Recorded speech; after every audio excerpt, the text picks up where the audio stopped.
ಶ್ರೀ ಗುರುಭ್ಯೋ ನಮಃ. ಮಧ್ವ ವಿಜಯದ 42ನೇ ಭಾಗ ಇದು. 41ನೇ ಭಾಗ ಈ ಹಿಂದೆ ಮುಕ್ತಾಯ ಕಂಡಾಗ 7ನೇ ಸರ್ಗ ಸಮಾಪ್ತಿಯನ್ನು ಕಂಡಿತ್ತು. ಆಚಾರ್ಯರು ದೊಡ್ಡ ಬದರಿಗೆ ಹೋಗಿ ಅಲ್ಲಿ ವೇದವ್ಯಾಸರ ದರ್ಶನ ಮಾಡಿದ್ದನ್ನು ಅಲ್ಲಿ ನಾವು ಶ್ರವಣ ಮಾಡಿದ್ವಿ. ಈ 8ನೇ ಸರ್ಗದಲ್ಲಿ ನರನಾರಾಯಣರಲ್ಲಿ ನಾರಾಯಣ ಅಂತ ಏನು ಭಗವಂತ ಇದ್ದಾನಲ್ಲ, ಆತನ ದರ್ಶನವನ್ನು ಆಚಾರ್ಯರು ಮಾಡಿದ್ದು, ಆತನ ಆಶ್ರಮದ ವರ್ಣನೆ ಇದೆಲ್ಲ ಇಲ್ಲಿದೆ. ಈ ಆಚಾರ್ಯರು ತಮ್ಮ ಜ್ಞಾನ, ತಮ್ಮ ಪ್ರತಿಭೆ, ಈ ಗುಣಗಳ ಮೂಲಕ ಅಲ್ಲಿರುವಂಥ ಎಲ್ಲ ಋಷಿಮುನಿಗಳ ಮನಸ್ಸನ್ನು ಗೆದ್ದಿದ್ರು. ಒಮ್ಮೆ ಆ ಆಚಾರ್ಯರು ವೇದವ್ಯಾಸನ ಹತ್ರ ಹೋದರು. ರಹಸ್ಯದಲ್ಲಿ ಕೂತ್ಕೊಂಡು ವೇದವ್ಯಾಸನ ಮೂಲಕ ಎಲ್ಲ ಶಾಸ್ತ್ರಗಳನ್ನು ಅಧ್ಯಯನ ಮಾಡಿದರು. ಈ ವೇದವ್ಯಾಸರ ಮೂಲಕ ಅಧ್ಯಯನ ಮಾಡೋದಕ್ಕಿಂತ ಮೊದಲು ಆಚಾರ್ಯರು ರಚನೆ ಮಾಡಿದ್ದು ಗೀತಾಭಾಷ್ಯ ಒಂದೇ. ಮುಂದಿನ ಎಲ್ಲ ಬ್ರಹ್ಮಸೂತ್ರ ಭಾಷ್ಯ ಮೊದಲಾದ ಎಲ್ಲ ಗ್ರಂಥಗಳನ್ನು ವೇದವ್ಯಾಸರ ಉಪದೇಶದ ಬಳಿಕ ರಚನೆ ಮಾಡಿದರು. ಹಿಂದಿನ ಜನ್ಮದಲ್ಲೆಲ್ಲ ಅಧ್ಯಯನ ಮಾಡಿರಬಹುದು, ಆ ಜನ್ಮದಲ್ಲಿ ಆ ಅವತಾರದಲ್ಲಿ ಮೊದಲು ಮಾಡಿದ್ದು ಗೀತಾಭಾಷ್ಯ ವೇದವ್ಯಾಸರ ದರ್ಶನಕ್ಕಿಂತ ಮುಂಚೆ. ಆಮೇಲೆ ಮಾಡಿದ್ದು ಉಳಿದ ಗ್ರಂಥಗಳು. ಸುವಿಶೇಷ ಶೇಷ ವದಶೇಷ ವರ್ಣಿತ ಪ್ರತಿಬೋಧುರಸ್ಯ ನನು ಶಿಷ್ಯತೋಚಿತ ಗುರುಮಾನಸಸ್ಯ ಗುರುತಾಪಿ ಸತ್ಪತೆ ಇತಿ ಸೋಪಸಕ್ತಿರಮರೈರಮಾನ್ಯತ. ಚತುರ್ಮುಖ ಬ್ರಹ್ಮ, ಲಕ್ಷ್ಮೀದೇವಿ, ಮುಖ್ಯವಾಯು, ರುದ್ರಾದಿ ದೇವತೆಗಳು ಇವರೆಲ್ಲರಿಗೂ ತತ್ವೋಪದೇಶ ಮಾಡಿಕೊಡಬೇಕಾದವನು ಭಗವಂತನೇ. ಈ ಬ್ರಹ್ಮಾದಿ ದೇವತೆಗಳಿಗೆ ಯಾವ ಥರ ಅಖಂಡವಾದ ತತ್ವವನ್ನು ಸರಿಯಾಗಿ ಎಲ್ಲ ವಿಷಯಗಳನ್ನು ಭಗವಂತ ತಿಳಿಸ್ತಾನೆ, ರುದ್ರಾದಿಗಳಿಗೆ ಹಾಗೆ ತಿಳಿಸೋದಿಲ್ಲ. ಕೆಲವು ವಿಷಯಗಳನ್ನು ಹಾಗೆ ಬಿಟ್ಟಿರ್ತಾನೆ. ಯಾಕೆಂದರೆ ಯಾರ್ಯಾರಿಗೆ ಎಷ್ಟೆಷ್ಟು ಯೋಗ್ಯತೆ ಇದೆಯೋ ಅಷ್ಟಷ್ಟೇ ಹೇಳಬೇಕು. ಅದಕ್ಕಿಂತ ಹೆಚ್ಚಿಂದ ಹೇಳಿದ್ರೆ ಅವ್ರಿಗೆ ಅರ್ಥವೂ ಆಗೋದಿಲ್ಲ. ಆದ್ದರಿಂದ ಆ ಉಪದೇಶಕಾದವರು, ಗುರುಗಳಾದವರು ಹೇಳಲಿಕ್ಕೆ ಹೋಗೋದಿಲ್ಲ. ಯಾವ ವಿಷಯಗಳನ್ನು ರುದ್ರ ಇಂದ್ರಾದಿ ದೇವತೆಗಳಿಗೆ ಹೇಳಿದೆ ಬಿಟ್ಟಿದ್ರೋ ಆ ದಿವ್ಯವಾದ ಅಂಶಗಳನ್ನು ಬ್ರಹ್ಮ ವಾಯು ಮೊದಲಾದವರಿಗೆ ವೇದವ್ಯಾಸರು ಹೇಳಿದ್ರು. ಅಂಥದ್ದನ್ನೆಲ್ಲ ಆಚಾರ್ಯರು ಕೂಡ ಈಗ ವೇದವ್ಯಾಸನ ಮೂಲಕ ಶ್ರವಣ ಮಾಡಿದರು. ಆದ್ದರಿಂದ ದೇವತೆಗಳೆಲ್ಲ ಸಂತೋಷಪಟ್ಟರು. ಆಚಾರ್ಯರು ವೇದವ್ಯಾಸರ ಹತ್ರ ಹೋದರೆ ಅನೇಕ ರಹಸ್ಯಗಳನ್ನು ತಿಳ್ಕೊಂಡು ಮುಂದೆ ಅದನ್ನು ಜಗತ್ತಿಗೆ ತಿಳಿಸ್ತಾರೆ ಅಂತ ದೇವತೆಗಳಿಗೆ ಒಂದು ಸಂತೋಷ. ಪುರ ಏವ ಪೂರಿ ತಮಪೂರಯತ್ ಪುನರ್ನನು ಕೃಷ್ಣ ಏಷ ಪರಮಾರ್ಥ ಸಂಖ್ಯೆಯ ಭಗವನ್ ಮನಃ ಪುರಮಿವಾಯತಂ ಪುರ ನಿಜಧಾಮದಾಂ ಚ ಜಗೃಹೇ ತದದ್ಭುತಂ. ಈ ಕೃಷ್ಣ ಹಿಂದೆ ದ್ವಾರಕಾನಗರದಲ್ಲಿ, ಆ ದ್ವಾರಕಾನಗರದ ಸಂಪತ್ತು ಬೇಕಾದಷ್ಟಿದ್ರೂ ಕೂಡ ಮತ್ತೆ ಸಂಪತ್ತನ್ನು ತಂದು ಆ ದ್ವಾರಕಾನಗರವನ್ನು ತುಂಬುತ್ತಿದ್ದ. ಅದರಂತೆ ಈ ಆಚಾರ್ಯರ ಮನಸ್ಸೇನಿದೆ ತತ್ವಜ್ಞಾನದಿಂದ ಈಗಾಗಲೇ ತುಂಬಿ ತುಳ್ಕುವಂಥದ್ದು. ಆಚಾರ್ಯರ ಮನಸ್ಸು ದ್ವಾರಕಾನಗರ ಇದ್ದಂತೆ. ದ್ವಾರಕಾನಗರದಲ್ಲಿ ನಿತ್ಯ ಭಗವಂತನ ಸನ್ನಿಧಾನ ಹೇಗೋ ಹಾಗೆ ಆಚಾರ್ಯರ ಮನಸ್ಸಿನಲ್ಲಿ ಭಗವಂತನ ಸನ್ನಿಧಾನ. ಈಗಾಗಲೇ ತತ್ವಜ್ಞಾನ ಅಲ್ಲಿ ತುಂಬಿ ತುಳುಕ್ತಿದೆ. ಮತ್ತಷ್ಟು ವಿಶೇಷ ಸಂಗತಿಗಳನ್ನು ವೇದವ್ಯಾಸರು ಆಚಾರ್ಯರಿಗೆ ಉಪದೇಶ ಮಾಡಿದರು. ಇತಿಹಾಸ, ಪುರಾಣಗಳು, ಸೂತ್ರಗಳು, ಪಂಚರಾತ್ರಗಳು ಇದೆಲ್ಲವನ್ನೂ ಕೂಡ ಆಚಾರ್ಯರು ವೇದವ್ಯಾಸರ ಮೂಲಕ ಅಧ್ಯಯನ ಮಾಡಿದರು. ವಸ್ತುತಃ ಇವರು ಋಜುಪುಂಗವ, ಈ 100 ಜನ ಋಜುಗಳೇನಿದ್ದಾರೆ ಅವರಲ್ಲಿ 99ನೇವರು ಇವರು. 100ನೇವನು ಚತುರ್ಮುಖ ಬ್ರಹ್ಮ. ಆದ್ದರಿಂದ ಉಳಿದ ಋಜುಗಳನ್ನೆಲ್ಲ ಇವರು ಮೀರಿಸಿ ಶ್ರೇಷ್ಠ ಸ್ಥಾನದಲ್ಲಿದ್ದವರು. ಸ್ಥಾನದ ದೃಷ್ಟಿಯಿಂದ ಉಳಿದ ಋಜುಗಳಿಗಿಂತ ಹಿರಿಯರಾದವರು. ಎಲ್ಲವನ್ನೂ ಕೂಡ ತನ್ನ ಬುದ್ಧಿ ಬಲದಿಂದಲೇ ತಿಳ್ಕೊಳ್ಬಲ್ಲವರು. ಹಿಂದಿನ ಅನೇಕ ಜನ್ಮಗಳಲ್ಲಿ ಎಲ್ಲವನ್ನೂ ಓದಿ ತಿಳಿದವರೇ. ಆದರೂ ವೇದವ್ಯಾಸರು ಮತ್ತಷ್ಟು ಅನುಗ್ರಹ ಮಾಡಿ ಅವರ ಬುದ್ಧಿಯನ್ನ ಮತ್ತಷ್ಟು ಪ್ರವರ್ಧಮಾನಗೊಳಿಸಿದರು.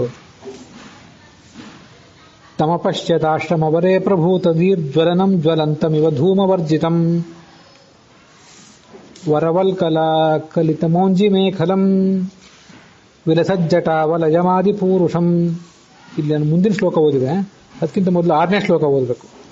ಅಥಪಾದರಾಯಣ ಸಹಾಯ ಸಂಪದ ಪ್ರಯಯೌ ಪ್ರಣಂತು ಮಿತರಾಂತರೋಜುತಃ ಪ್ರಣಂತು ಮಮಿತಾಂತರೋಜುತಃ ಅಪಿನಾದಿರಾಯಣ ಪದೋದಿತಂ ಹರೇರ್ವಪುರಂತರಂ ಲಸಿತ ಮಾಶ್ರಮಾಂತರೇ.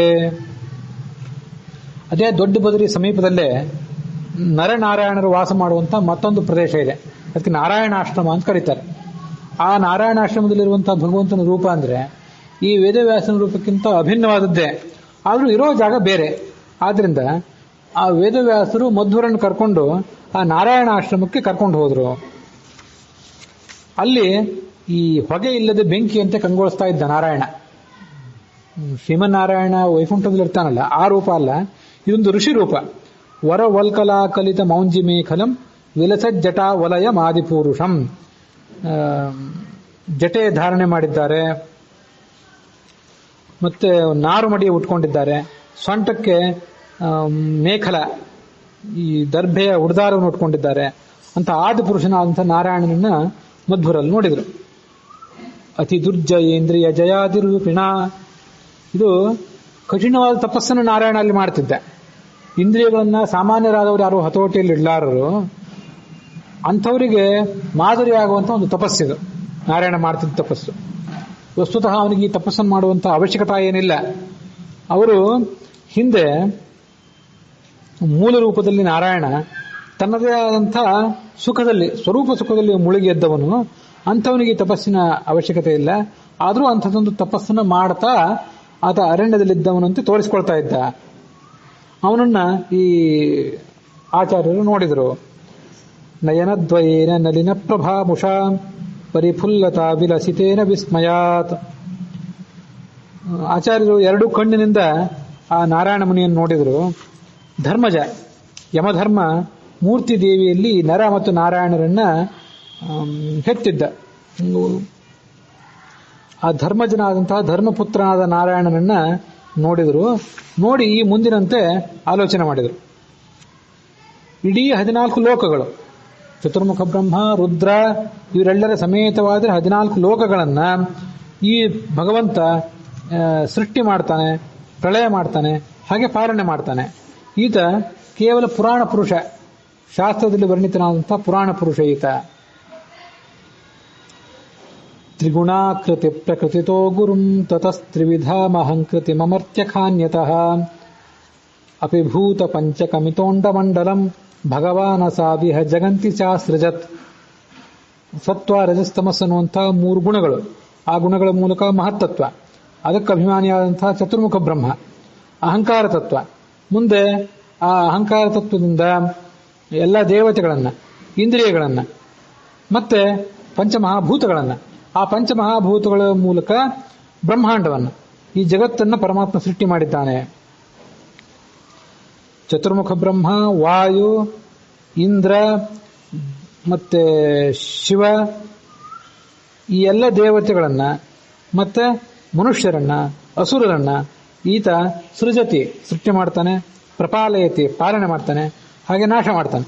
ಇದೆಲ್ಲ ಆತನಿಗೊಂದು ಲೀಲಾ ಮಾತ್ರ.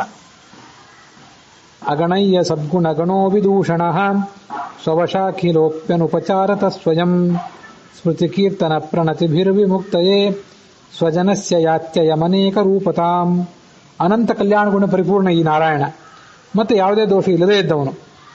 ಸ್ವವಶಾಖಿಲ, ಇಡೀ ಜಗತ್ತನ್ನು ತನ್ನ ಹಿಡಿತದಲ್ಲಿಟ್ಕೊಂಡವನು. ಆದರೂ ಅವನಿಗೆ ಈ ಯಾವ ಅವತಾರಗಳನ್ನು ತಾಳುವಂಥ ಅವಶ್ಯಕತೆ ಏನಿಲ್ಲ. ಆದರೂ ತಾಳ್ತಾನೆ. ಯಾತಕ್ಕಾಗಿ ತಾಳ್ತಾನೆ ಅಂತಂದ್ರೆ ಸ್ಮೃತಿ ಕೀರ್ತನ ಪ್ರಣತಿಭಿ ವಿಮುಕ್ತಯೇ. ಆ ಭಗವಂತ ರಾಮ, ಕೃಷ್ಣ ಮೊದಲಾದ ವಿಭಿನ್ನ ಅವತಾರಗಳನ್ನು ತಾಳಿದ್ದಾನೆ. ಅವನು ಆ ಅವತಾರಗಳನ್ನು ತಾಳಿದ್ದರಿಂದ ನಾವು ಆ ಅವತಾರಗಳ ಲೀಲೆಗಳನ್ನ ಮೇಲಿನ ಮೇಲೆ ಶ್ರವಣ ಮಾಡುತ್ತೇವೆ, ಅದನ್ನು ಕೀರ್ತನೆ ಮಾಡ್ತೀವಿ, ಆ ಮೂಲಕ ಸದ್ಗತಿ ಪಡ್ಕೋತೀವಿ. ಹೀಗೆ ನಮಗಾಗಿ ಆ ಅವತಾರಗಳನ್ನು ತಾಳಿದ್ದಾನೆ ಹೊರತು ಅವನಿಗೆ ಈ ಅವತಾರಗಳನ್ನ ತಾಳುವಂತ ಅವಶ್ಯಕತೆ ಇಲ್ಲ.